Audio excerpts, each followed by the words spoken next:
El libro de Salmos es una colección de 150 poemas hebreos antiguos, canciones y oraciones provenientes de todos los periodos de la historia de Israel. Muchos de estos poemas están conectados con el rey David, de hecho, 73 de ellos, y él era conocido como poeta y arpista. Pero hay muchos autores diferentes detrás de estos poemas. Tenemos los poemas de Asaf o los de los hijos de Coré. Y algunos proceden de otros líderes de alabanza en el templo. Incluso Salomón y Moisés tienen sus propios poemas, y casi un tercio de ellos son anónimos. Ahora, muchos de estos poemas fueron utilizados por los coros que cantaban en el templo de Israel, pero el libro de Salmos en realidad no es un himnario. En algún punto del periodo, después del exilio de Israel en Babilonia, estos poemas antiguos fueron reunidos y acomodados intencionalmente en el libro de Salmos que ahora tenemos. Y este tiene un diseño y un mensaje bastante único, el cual no notarás a menos que lo leas de principio a fin. Ahora, para ver cómo está diseñado el libro de Salmos, lo más útil es, de hecho, empezar por el final. El libro concluye con 5 poemas de adoración al Dios de Israel, y cada uno comienza y termina con la palabra aleluya, que es una orden en hebreo para decirle a un grupo de personas que adoren a Yah, la versión corta del nombre divino Yahweh.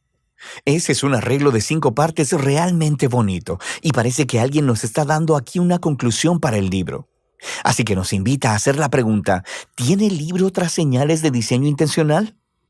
Si prestas atención a los títulos de los poemas, notarás que en 5 lugares los traductores de tu Biblia pusieron los títulos Libro 1, Libro 2, Libro 3, 4 y 5 en varios puntos.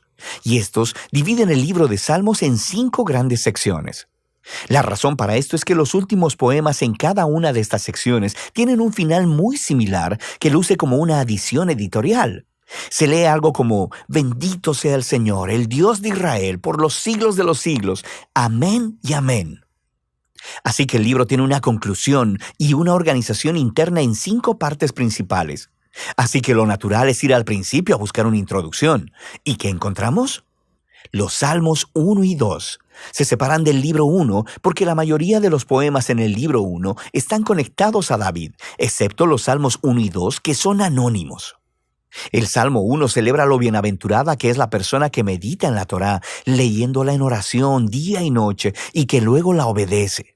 Ahora, la palabra Torá significa simplemente enseñanza, y de manera más específica se llegó a referir a los 5 libros de Moisés que inician el Antiguo Testamento.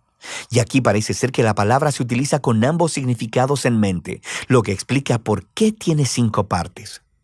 El libro de los Salmos se ofrece como una nueva Torá que enseñará al pueblo de Dios la práctica de la oración durante toda su vida, al mismo tiempo que procuran obedecer los mandamientos de Dios entregados en la primera Torá.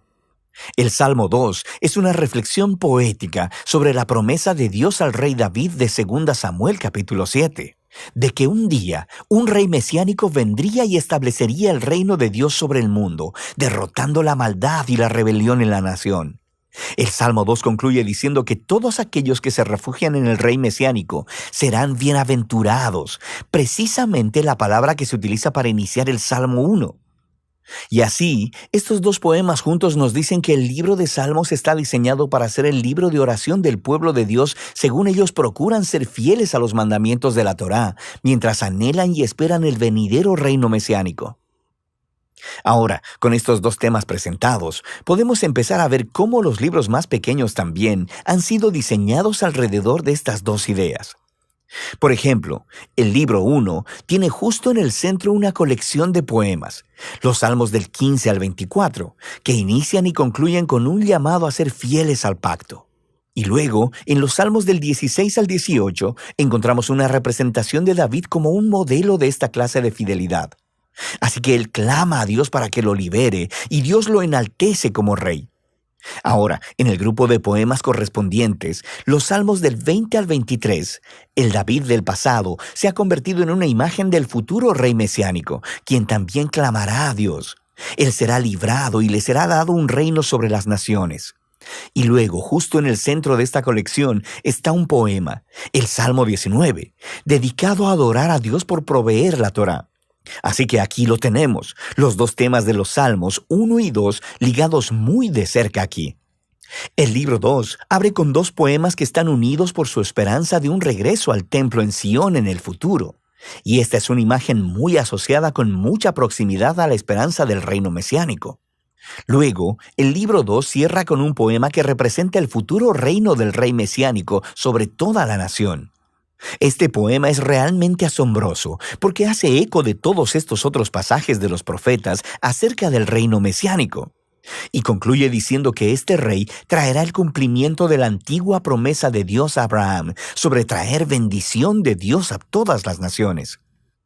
El libro 3 también concluye con un poema que reflexiona sobre la promesa de Dios a David, pero esta vez a la luz del exilio de Israel. Así que el poeta recuerda cómo Dios dijo que nunca abandonaría al linaje de David, pero ahora está observando la rebelión de Israel, su resultado, la destrucción, el exilio y la decadencia del linaje de David.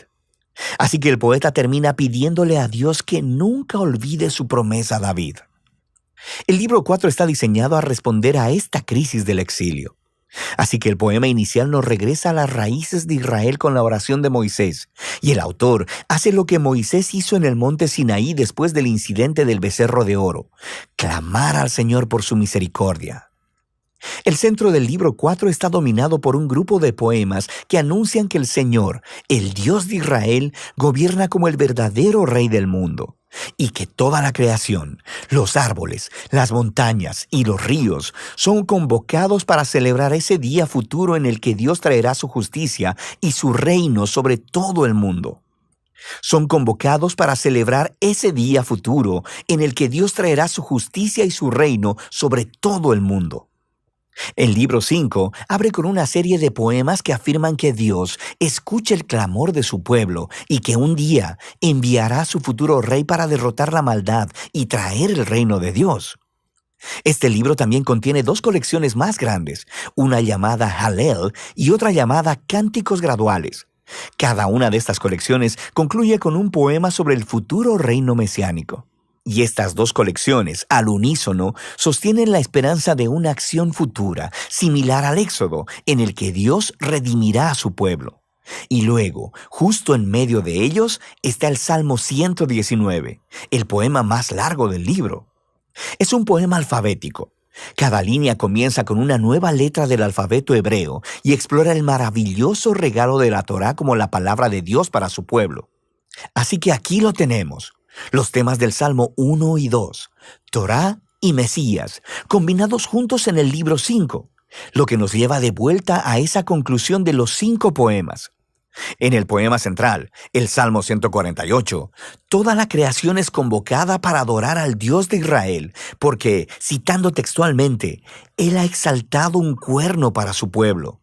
El cuerno es una metáfora de un cuerno de toro levantado en señal de victoria. Y esta imagen hace eco de la misma imagen usada en el cántico de Ana en Samuel capítulo 1, pero también al Salmo 132. El cuerno es un símbolo del futuro rey mesiánico y de su victoria sobre el mal, y es una conclusión apropiada para este asombroso libro. Ahora, aquí hay otra cosa que probablemente pasarás de largo si no lees el libro en orden. Hay muchas clases de poemas diferentes en el libro de Salmos, pero todos básicamente caen en dos grandes categorías: poemas de lamento o de alabanza. Los poemas de lamento expresan dolor, confusión y enojo acerca de lo horrible que es el mundo y lo horrible que son las cosas que le están sucediendo al poeta. Así que estos poemas llaman la atención a lo que está mal en el mundo y le piden a Dios que haga algo al respecto.